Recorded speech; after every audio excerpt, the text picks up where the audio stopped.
Hello and welcome to another episode of Her Helping Habit on Air. We are a Canadian fertility agency specializing in known egg donation, embryo donation, and surrogacy, helping intended parents, surrogates, and donors navigate their journeys through education, support, and advocacy. Through open conversations and shared experiences, we aim to empower everyone involved in the family building process. Her Helping Habit on Air does not provide medical advice. These are simply lived experiences shared to help make the often uncharted world of infertility feel a little less scary. Hey everybody, I'm Katie. And I'm Guneet. And we are two of the faces here at Her Helping Habit. And today I'll be asking Katie some questions about surrogacy in Canada. What are the requirements for surrogacy in Canada? I think first thing first, in order to be a surrogate just in general, you need to enjoy being pregnant. Because we're talking about Canada, you need to be a Canadian citizen or a permanent resident. You need to be living in Canada. We can't work with people outside of Canada. Unfortunately, too many legal issues. You're somebody who's between 21 and 49. I know 21 sounds really young, and it's definitely not something I would encourage. I would say it's probably more appropriate to be between the ages of 25 and 45. But then again, on that end of the spectrum, you can go up to 49 if a doctor would medically approve that. Somebody who has no serious health issues, who has a stable home, somebody with support. You can't be doing this alone. Definitely going to need a support system of some kind. If you don't have a partner, hopefully you've got good family and friends, if not co-workers. You need to have at least one solid support person going through a surrogacy journey. Right. Somebody who is willing to have repeated blood work done, because there's lots of tests throughout not only the pregnancy but just the screening phase to become a surrogate. No abuse of drugs, alcohol. Obviously, I mean, that should go without speaking, but just in case. In terms of drugs and alcohol, your life can change. So that's not to say somebody who has no history. Just at Her Helping Habit, we want someone who's abstained for at least 3 years, if not longer, but minimum of 3 years to show us that you got your shit together and you're able to take on something like this. Because surrogacy is not only physically demanding, but emotionally demanding. So gotta be strong. A BMI of under 35, ideally. Sometimes we'll see clinics fluctuate by a point or two, but your health is really important in this journey. So, I mean, if it's your BMI is over 35, that is an overweight category. So it's going to be important to be looking at your own health and weight. Pregnancy is hard on your cardiovascular system, so that BMI is important, not just for baby, but for your own health and to be undergoing a pregnancy. I'm getting like really long-winded here with these requirements, but that's because it really takes a special person to be a surrogate. It's not just A, B, C when you can be a surrogate. There's so many different things that can disqualify somebody. It's not easy. And that is why it's so hard to find a surrogate in Canada. I mean, among other things, it's hard to find a surrogate anywhere in the world because physically, there's a lot of things you need to meet. So another thing is prior birth history. You should not be a surrogate if you've never had a history of a birth because we don't know how your body's going to respond. I mean, birth is serious, okay? You can die in childbirth. There's so many things that can happen. We don't want you taking on that kind of a risk for a stranger for the first time if you've never done it. There can be a conversation to be had if you're somebody who is 100% certain, I do not want kids. Yeah. You know, but I want to experience pregnancy. Okay, then let's talk about that. But I would say on average, the typical person, if you've not given birth before, you're not going to be a candidate for surrogacy, and that's just for your own health. Yeah. To be a surrogate, you've got to be a non-smoker. Again, I think that's one of those like obvious things, but not necessarily always obvious. And no history of clinical depression or other psychiatric disorders. There could be exceptions made for like postpartum anxiety or depression. We want people who have a positive outlook on life. Someone who's low drama, who's considerate of others, somebody who can be a good communicator. You have to be willing to take IVF medications. There's a lot of medications. I mean, there's just no skidding around it. It's kind of funny because I've been an egg donor before. I've never been a surrogate. I'm not a mom. Don't know really much about what pregnancy entails. I mean, pregnancy was tough. I'll tell you that. But the IVF meds, as a donor, I was like, oh my gosh, like I have to take 2 weeks of all these stims, and you know, I thought that was a nightmare. But then I didn't realize until later on, having talked to some surrogates, that that in order to go through a transfer to, receive the embryo, surrogates actually have way more injections than us egg donors do. So kudos to you guys. Yeah, that is something someone needs to be willing to do. They can be a mix of oral. They could also be intramuscular, also subcutaneous. So that means it's surface level in the stomach. That's what I had for all my egg donation cycles. They didn't really hurt. But I hear the intramuscular ones are the absolute worst. Don't let me scare you off from being a surrogate. I do know a lot of clinics that have switched. They're staying away from the intramuscular and they're using suppositories now. Just a lot more comfortable in general. In addition to IVF medications, the surrogate's going to have to be willing to do some invasive medical procedures. It really depends on who that person is in their body. Everyone's different. When they go through screening, there can be things that come up that are unexpected. Doesn't mean you are disqualified from being a surrogate. They just might need to look and check up other things. You could be having endometrial biopsy, for example, and that's not routine, but it might come up in your screening process. It's something that you need. There's a number of medical procedures for the screening process, even just later on in pregnancy, that you should be open to. Every pregnancy is different, just like every body's different. Yeah, that's true. That's why it's going to be important to have a pregnancy history so we know how your body generally responds and how you're going to be able to handle those types of things. Being able to travel to the fertility clinic, being available for phone appointments with lawyers, your agency if you're using one, psychologist. There's a lot of time involved in being a surrogate, so being open to that would be important. Yeah, I think that's kind of my long list of what the requirements entail in Canada to be a surrogate. All right, so next question is, how are surrogates compensated in Canada? So surrogates are not compensated in Canada, actually. Canada abides by a altruistic model. So what that means is surrogates can be reimbursed, not compensated, for various expenses that they might incur throughout the process. So I think the biggest one that eats up a lot of reimbursement is lost wages. You need to take off time from your job to go to an ultrasound appointment that's required during a pregnancy. That's not fair for you to have to use a personal day or a vacation day and eat that up. That is something that would be reimbursed to you. In lieu, you would just take an unpaid day at work. You would submit your hours or your time to your IP, maybe your agency if they're involved. Just to clarify, not all agencies handle reimbursements, so that could still be something directly that you're doing. Just because surrogates are not compensated is not to be mistaken for surrogates are free, because surrogacy is still expensive. In countries where surrogacy is compensated, it is ultra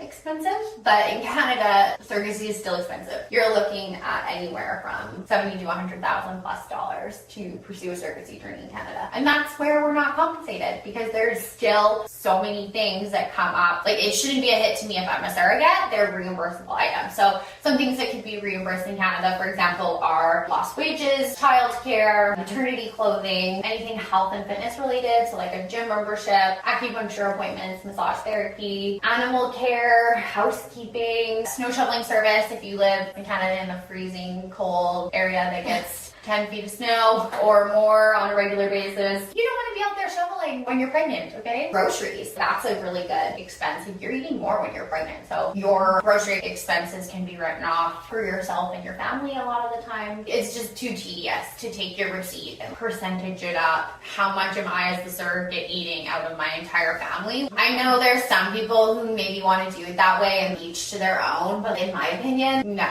that's just tedious. I think we should be just so thankful and grateful for these women that are helping us as surrogates. You know, if you're giving me your grocery bill and it's $600, whatever, I am happy to reimburse that. And if you are someone who wants to just separate your groceries at the till and, hand me a receipt for $200 and be like, I think this is my portion of what I'm eating, then that's fine too. You're entitled to these expenses, so I think there's nothing wrong with claiming them, because we're not one of those countries where you can be compensated. I don't know any intended parent who's going to be like, no, I don't want to help you out with that. These surrogacy journeys really go to show humanity, and this is where we can see the good side of it. Yeah, because the parents are so happy to have something in their lives forever, so they have to be grateful. It just changes you forever. Yeah. Do you remember yourself before your daughter?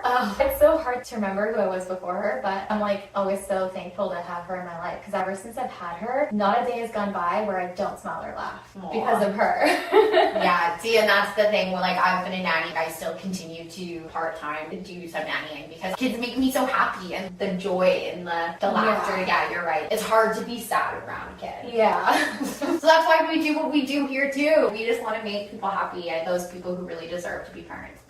What expenses are covered for surrogates in Canada? You can be reimbursed for any expense that is justifiably related to your surrogacy journey. Something that's very simple to understand is maternity clothes. You need those. Something that's maybe more of a gray area is your phone bill. Well, you need your phone bill to be able to contact the clinic, the doctor, your intended parents. You're going to want to be in close contact. Obviously, the entire duration of the pregnancy, before and postpartum, right? If you lose access to your phone, that would be an absolute nightmare. So that is an expense that some people would submit for reimbursement because they're entitled to it. Other people are going to be like, I'm paying for my phone anyways, I don't need to be reimbursed for that. What kind of medical and psychological screenings are required? So to become a surrogate, there's clinical screening at the clinic. So that entails a sonohistogram, transvaginal ultrasound, infectious disease screening, so that's blood work, and a meeting with the doctor. So you're going to have that face-to-face, chance to answer any questions, and then kind of move into what I just listed off. Your first medical appointment for being a surrogate is going to be flying or driving. I guess it depends where you live. You need to actually go to the fertility clinic where you are going to have the embryo transfer. So you're going to go there, you're going to meet the fertility doctor. They're going to do a transvaginal ultrasound. So that's just internally seeing your ovaries, your uterus, and then they're going to do a sonohistogram. So that is also transvaginal ultrasound, but they're going to inject some saline into the uterus, and that just gives them a better picture of your uterus, and any potential fibroids or anything else that could come up in there will be seen before embryo transfer, so that they're optimizing the chances for success when you do transfer that embryo. You would also have blood work done at that appointment. You're going to need an infectious disease panel. They're going to check some of their hormone levels, and then you're good to go. So that's your first medical appointment at the clinic. Then you can have a virtual meeting with a psychologist, or maybe that will be in person, but you need to have at least one meeting with a counselor who specializes in ideally surrogacy, but reproductive health, and then legal contracts are drawn up. This is all part of the screening process. You know, that might seem strange to create legal contracts in a screening process, but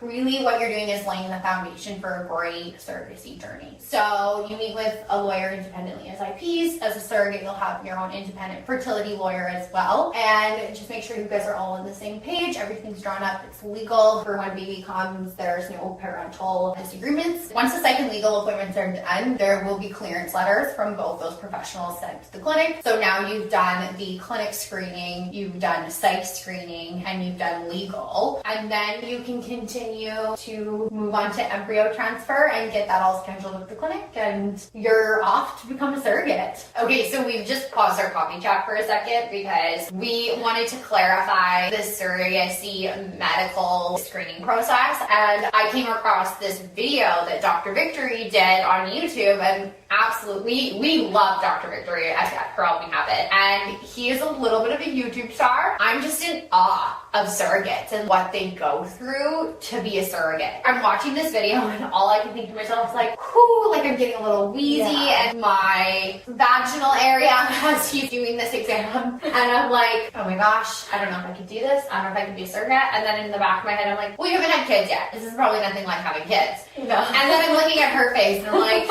yeah, no. I don't know. That does not happen when you're pregnant, so I'm even like, whoa. Well, and he's talking about going in with a catheter, putting some air in to expand the uterus, and all I'm thinking about is one of my girlfriends who had to be induced, and there was a balloon to open and expand. Yeah. And I'm like, is this the same thing? Because she made that sound torturous. Yeah. And I'm like, is she lying there with no payments? This is absolutely nothing to talk bad about Dr. Victory. Like I said, we love him. I am just apparently a little naive to the surrogacy process more than I thought. Just explore his channel. It'll give you in-depth look at like a variety of the medical procedures that are used in a variety of fertility treatments. All right, this is our last question. Can you explain the process of finding and matching with a surrogate in Canada? So there's a couple different routes you can go about if you want to be a surrogate or if you're looking for a surrogate in Canada. Your first option is to sign up with an agency, somebody like us registering with Her Helping Habit or other agencies in Canada. So you'd want to research those and find a company that aligns with your ethics and your values. I think it's really important to research a program. If you're going the agency route, make sure that's fit for you. The other alternative to an agency for surrogacy in Canada would be to search your own surrogate. So posting in social media, sharing with your friends and your family, and just getting your story out there that way. If that's something you're interested in, you can definitely still go to an agency, or there's other people who provide independent surrogacy advice. We do have what we call a DIY surrogacy program, and so that's for people who have met their surrogate outside of an agency, but who still want some support with the medical screening, the psych screening, the legal. There's so many stages before you get pregnant that somebody might want support with. So that is what we specialize in at Her Helping Habit. And then you'd also be connected with a support worker to follow you throughout your pregnancy. I find that when you do an independent journey, sometimes it can be awkward just having to talk about receipts, for example. I think that's the most awkward part, is being like, hey, can you reimburse me for this phone bill? And then being like, wouldn't you use your phone anyways? Yeah. And it's like, well, the Government of Canada website tells me I can be reimbursed for this. So those are conversations that you really need to have and make sure that you're aligned. When I'm saying you need to find somebody or an agency who aligns with your values and your ethics. So you're having those conversations either directly with your surrogate, or you're comfortable having them with your agent, consultant, support worker, whoever that is, depending on the agency you go with. We are very relationship-based at Her Helping Habit, so that's why we are called support workers. We're not just a consultant who's going to help you kind of like a one-off with advice, but our surrogacy program definitely falls in line with our egg donor coordination support program. I think those are like your biggest differences when you're looking at surrogacy programs in Canada. You're either going to try and find somebody on your own, and that would be considered an independent journey, or you're going to try and find somebody with the support of an agency, and that would be an agency supported journey.